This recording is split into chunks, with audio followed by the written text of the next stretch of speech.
Hey, what's up, everybody? This is Jed Johnson from... I just scared the shit out of my cat.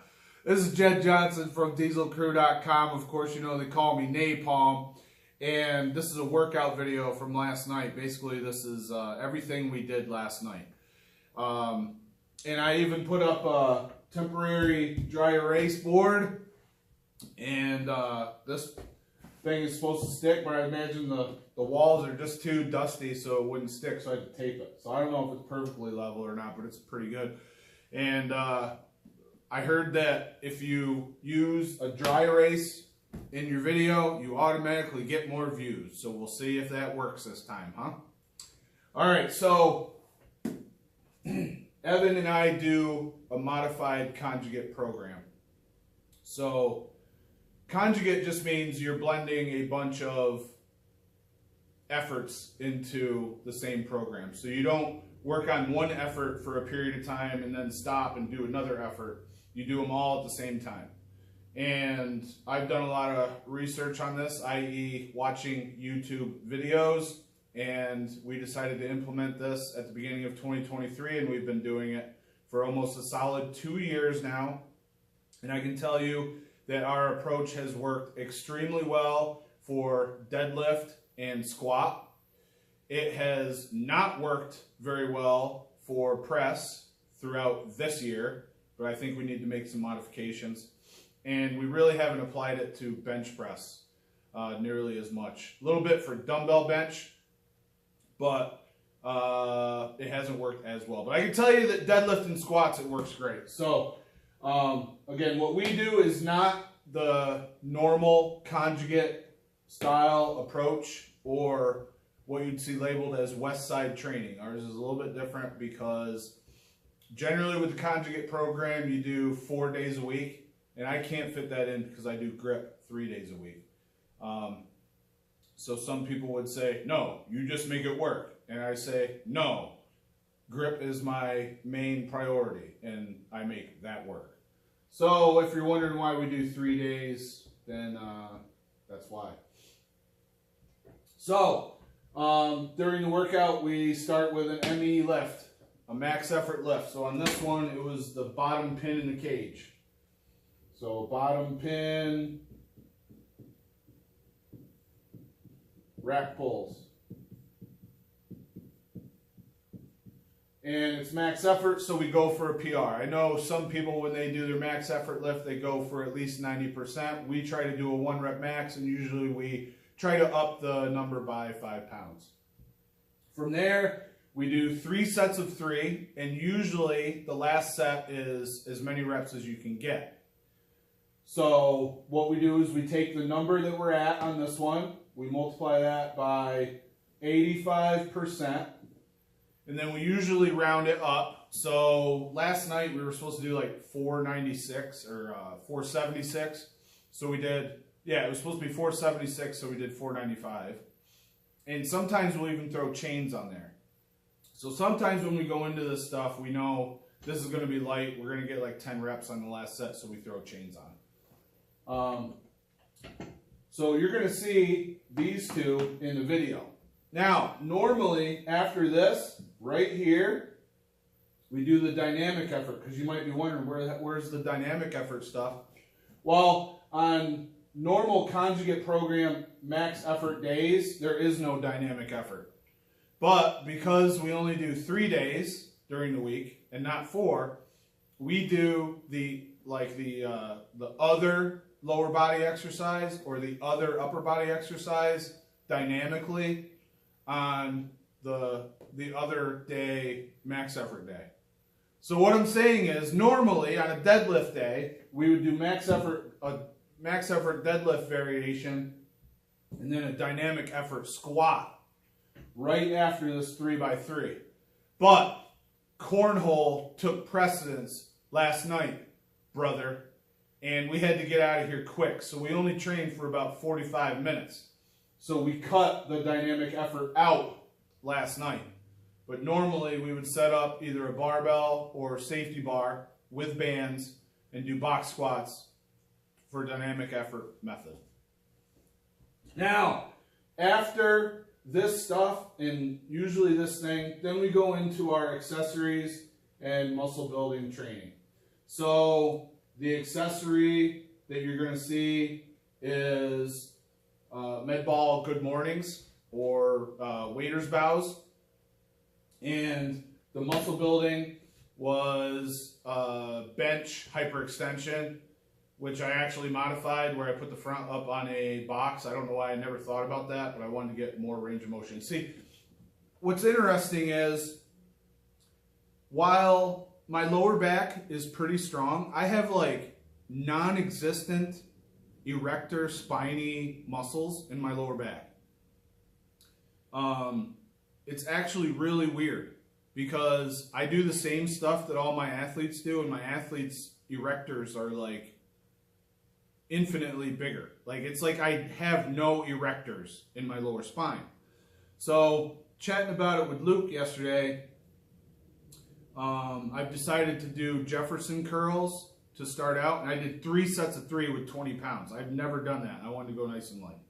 But I also wanted to do something that would work the erectors directly. So that's why I put that bench hyper in. You're going to see in the video, I was trying to round my lower back and actually work those muscles dynamically through a full range of motion, but it didn't really work out that well. So I need to do a little bit more adjusting to get that done.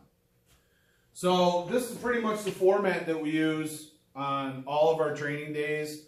Now, the upper body stuff is a little bit different because we just need more time.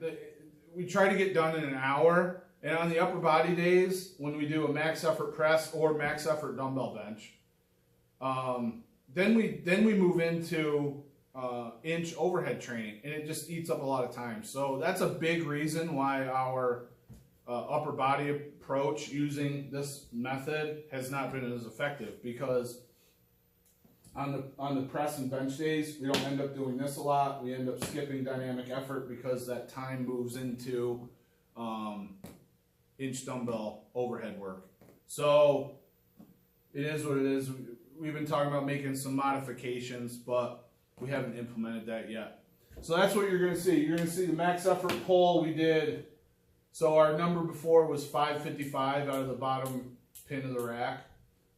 And like a friggin' moron, I only put 555 on the bar. So you're going to see I go for a real heavy pull, and it's actually my PR. So we went again, and I think we put 10 more pounds on or something. It was 565. So we ended up breaking it by 10 pounds yesterday, even though we usually only do it by 5 pounds.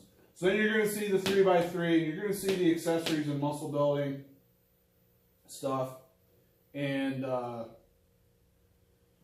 that's about it. So if you have any questions, let me know in the comments section. I will tell you that I am going to start putting together the 31 days of Q&A that I do every year during the month of December. So if there's a question that you would like answered, you can put it in the comments section.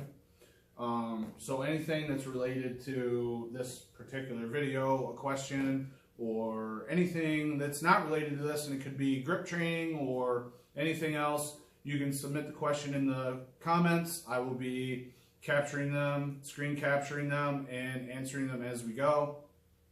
They will be considered, no guarantee that your question will be answered. And if you ask for programming questions, it's not going to happen because that's a service I provide on the website.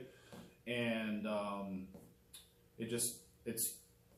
that's a service I provide. I'm not going to give it away free in a Q&A.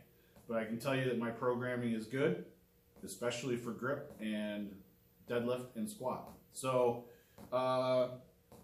be sure to subscribe and give it one of these. And I think we're good. All the best in your training. Take care. Come on. Nice, dude.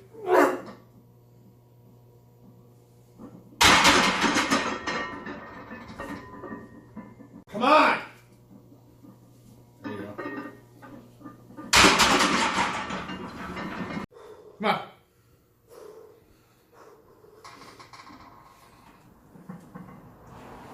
There you go. Come on, dude. Let's go. Come on, Jed. Come on! Nice, dude. You got it. Good job. Good. Good pull. Started. Yeah.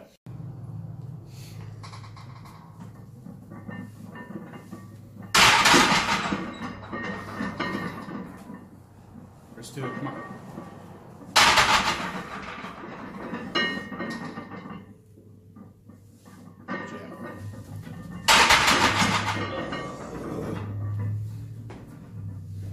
That shit's so hard.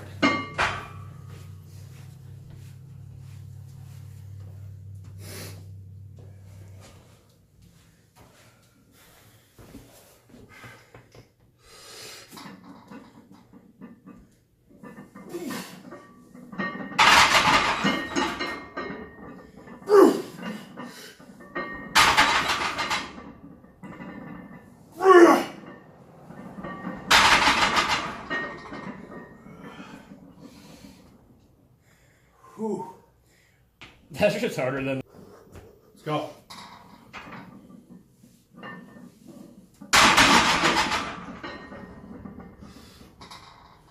Come on. Two.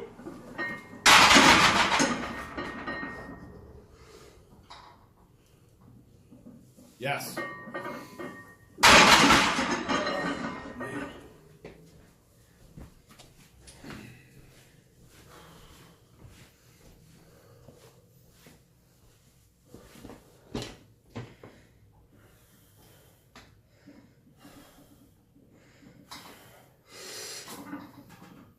Come on.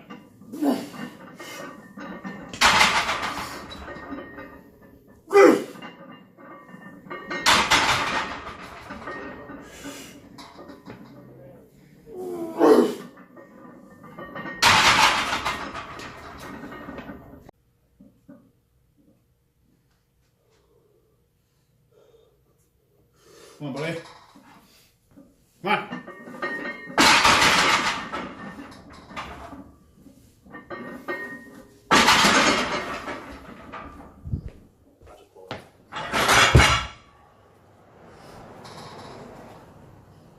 Come on!